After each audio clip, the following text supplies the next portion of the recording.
Gadis itu ingin menemukan hantu neneknya. Namun Hakim menemukan bahwa dia masih hidup. Saat bersiap memasukkannya ke dalam panci minyak, gadis itu berteriak keras. Jangan bunuh aku, suamiku adalah Raja Neraka. Hakim ketakutan setengah mati. Ternyata beberapa hari yang lalu, gadis tersebut mengalami mimpi aneh. Dia menghabiskan malam yang indah bersama Raja Neraka. Gadis itu terbangun dalam mimpinya. Dia pikir itu hanya mimpi yang menakutkan. Tapi dia mengetahui bahwa teman sekelas yang menindasnya melakukan bunuh diri tadi malam. Dia ingat apa yang dikatakan Raja Neraka. Raja Neraka akan memberinya hadiah. Gadis itu mengira semuanya hanya kebetulan. Saat dia melihat luka di tangannya, ternyata dia berjuang tadi malam. Gadis yang hanya percaya pada takdir itu berusia 18 tahun. Irfan, ketika kamu berumur 18 tahun, kamu akan mengalami kecelakaan yang fatal. Jika itu terjadi, jangan kembali ke desa. Ingat itu baik-baik. Hari ini baru ulang tahunku yang ke-18. Ada langkah kaki di luar pintu. Ada teman sekelas laki-laki. Katanya, nenekmu akan meninggal. Sebelum aku pergi, aku ingin bertemu denganmu untuk terakhir kalinya. Setelah mendengarkan, gadis itu tidak banyak berpikir, langsung berlari pulang. Nenek sangat curiga, mengapa kamu lari kembali ke sini? Mungkin Anda lupa apa yang Anda katakan kepada saya? Gadis itu menceritakan secara singkat apa yang terjadi sebelumnya pada neneknya. Nenek juga terdiam. Meninggalkan, itu semua takdir. Pada akhirnya, saya tetap tidak bisa melarikan diri. 15 menit kemudian, dia akan meninggalkan dunia ini. Tidak, nenek, dia akan baik-baik saja. Kesehatanmu sangat baik, kamu akan baik-baik saja, nenek. Setelah dia pergi, Anda harus mengingat dua hal. Pertama, jika sangat penting di masa depan, keluarkan bros giok putih untuk mengalirkan darah. Itu akan melindungimu. Kedua, tunggu sampai aku berhenti bernapas, kamu segera pergi ke timur. Sebelum fajar, jangan berhenti. Bodoh, jangan terburu-buru dan pergi ke timur. Siapa kamu? Siapa yang berbicara? Nenek Liu adalah seorang peri. Rumahnya di timur, dia punya cara mengatur pemakaman neneknya. Gadis itu memutuskan untuk mencari bantuan neneknya Liu. Gadis itu bertobat tanpa henti. Jika saya tidak kembali, tidak apa-apa. Nenek menghiburnya, tidak menyalahkannya. Siapapun yang menelepon, jangan melihat ke belakang. Ia bilang dia harus pergi ke neraka. Dia ingin melihat gadis itu untuk terakhir kalinya. Mendengar ini, gadis itu tiba-tiba menoleh. Di manakah 3 kitab ketuhanan itu? Kitab ilahi apa? Tidak, kan? Buatkan makan malamku. Berbicara. Nenek bilang bros giok putih itu bisa menyelamatkanku. Seberkas cahaya mengusir wanita tua itu. Di dalam keluarlah seorang pria tampan. Orang itu adalah Raja Neraka. Gadis itu tidak tahan. Dia kelelahan dan pingsan. Wanita tua itu segera berlutut dan meminta maaf. Dia bilang dia hanya menginginkan 3 kitab suci itu. Raja Neraka tidak peduli. Jika kamu berani menyentuh wanitaku, kamu akan mati. Wanita tua itu menghilang begitu saja. Gadis itu juga terbangun. Saat dia melihat orang di sebelahnya begitu kejam, dia pingsan lagi.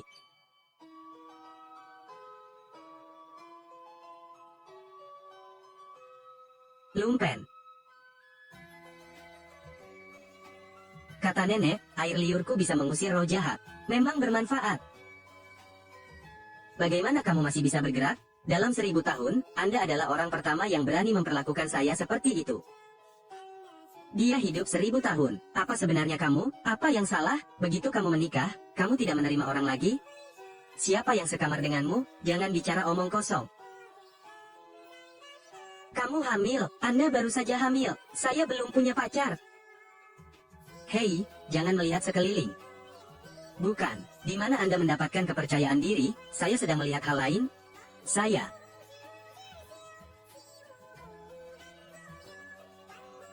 Meskipun iblis jahat ini kejam, dia tetap menyelamatkan hidupku. Saya harus pergi mencari Nenek Liu. Gadis itu pergi menemui Nenek Liu. Gadis itu berkata neneknya meninggal.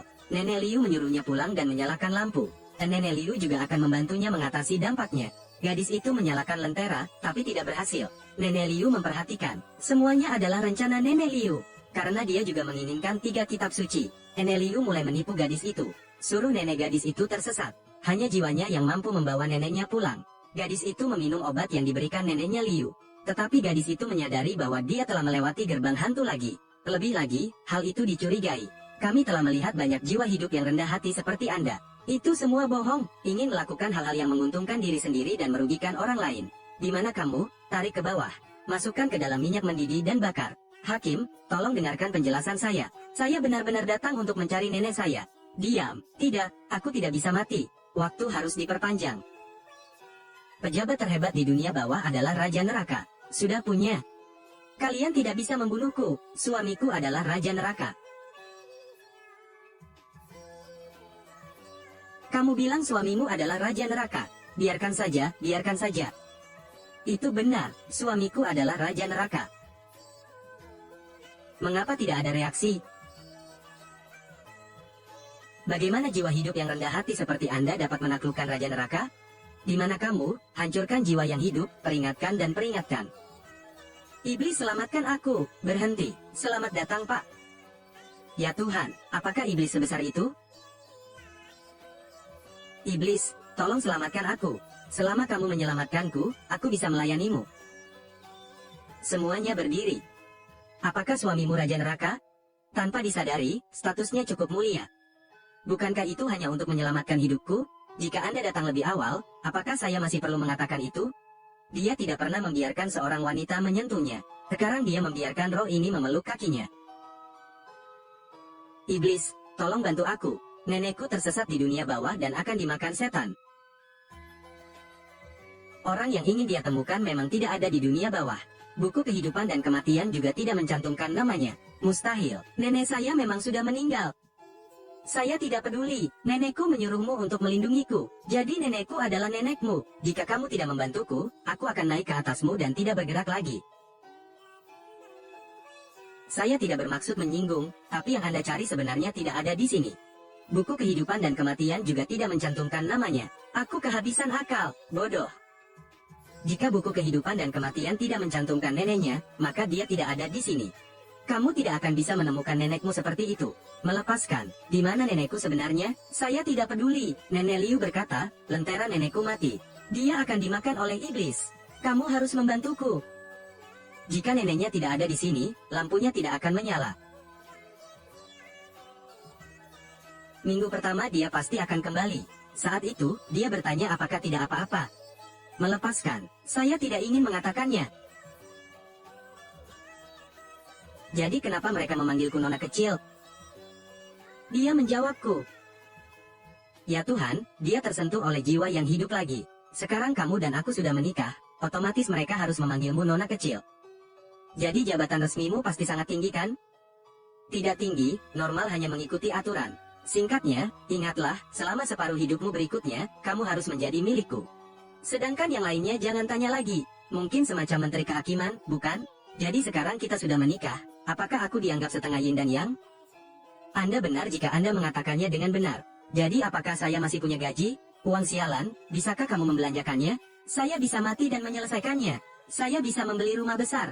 Jika kamu berbicara lagi, aku akan mengajarmu sampai mati. Oke, pulanglah. Kamu memukulku lagi, gadis itu kembali ke dunia. Raja Neraka juga menyuruhnya untuk berhati-hati terhadap Nenek Liu. Dia tidak boleh ikut campur dalam urusan duniawi. Gadis itu tiba-tiba merasa sedikit mual. Esokan harinya dia pergi ke rumah sakit untuk pemeriksaan, tapi itu sangat aneh. Akibatnya, gadis itu hamil.